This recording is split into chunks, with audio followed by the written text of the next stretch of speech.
was new to my village. He was quiet, mysterious, but there was something about him that drew me in. His dark eyes seemed to hide a secret, and that only made me want to know him more. Soon, we became close. It didn't take long before I fell in love. He was kind, gentle, and always made me feel safe. One evening, Emin took me to an old, abandoned house on the edge of the village. It was the kind of place people talked about in whispers, saying it was haunted, but I didn't believe in ghosts, so I followed him. The house looked old, with broken windows and a door that creaked loudly when we entered. "Why are we here?" I asked, feeling a little uneasy. Emin smiled, but there was something strange in his eyes. "I want to show you something," he said, "something important inside." The house was cold and dark. The walls were covered in dust, and the air felt heavy. Emin led me upstairs to a small room. In the middle of the room, there was a mirror, tall and old, with a strange, cracked frame. "Do you see this mirror?" Emin asked, his voice low. I nodded, not understanding why he brought me here. "This mirror," he began, "holds a curse.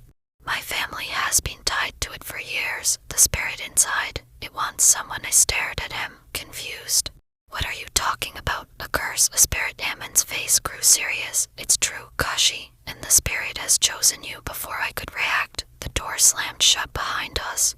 I jumped, my heart racing. "What's happening?" I cried, backing away from the mirror, but Emin didn't move. His eyes were sad. "I'm sorry, Kashi.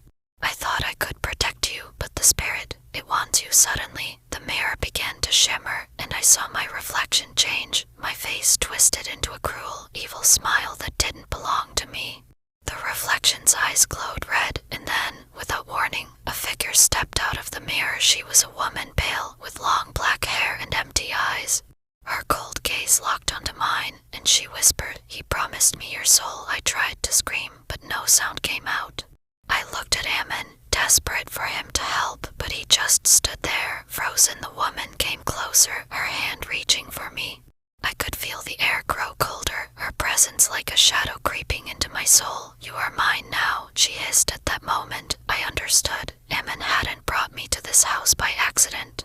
He had brought me here to give me to the spirit to save himself. With the last bit of strength I had, I pushed the woman away and ran toward the door. It wouldn't open. I was trapped. The room grew darker, and the spirit's voice filled the air, chanting my name over and over. "Kashi, Kashi." Just when I thought it was the end, Emin grabbed my hand and pulled me away from the mirror. "Run," he shouted. We ran down the stairs, the sound of her footsteps following us, getting louder and louder. I could feel her cold breath on my neck. But just as we reached the front door, Emin stopped. "I can't leave," he said, his eyes full of sorrow. "What do you mean?" I cried. "We have to go." He shook his head. "The curse binds me to the house. I brought you here because I thought I could trick the spirit. But now I know I have to stay." Tears filled my eyes as I realized the truth. Emin had been a prisoner of the spirit all along, but in trying to save himself, he had almost lost me too. "I'm sorry, Kashi," he whispered. "I love you." Before I could say anything, the door flew open and I stumbled outside. When I turned back, Emin was gone, and the door to the house slammed shut. I ran as fast as I could, not daring to look back. The house stood there, silent and still, but I knew what I had seen and what I had lost. To this day, I can still hear her voice in my dreams, whispering my name. And sometimes I wonder if Emin is still there, trapped in that house, waiting for someone else to fall into the same trap. But I will never go back. This is my story. This is how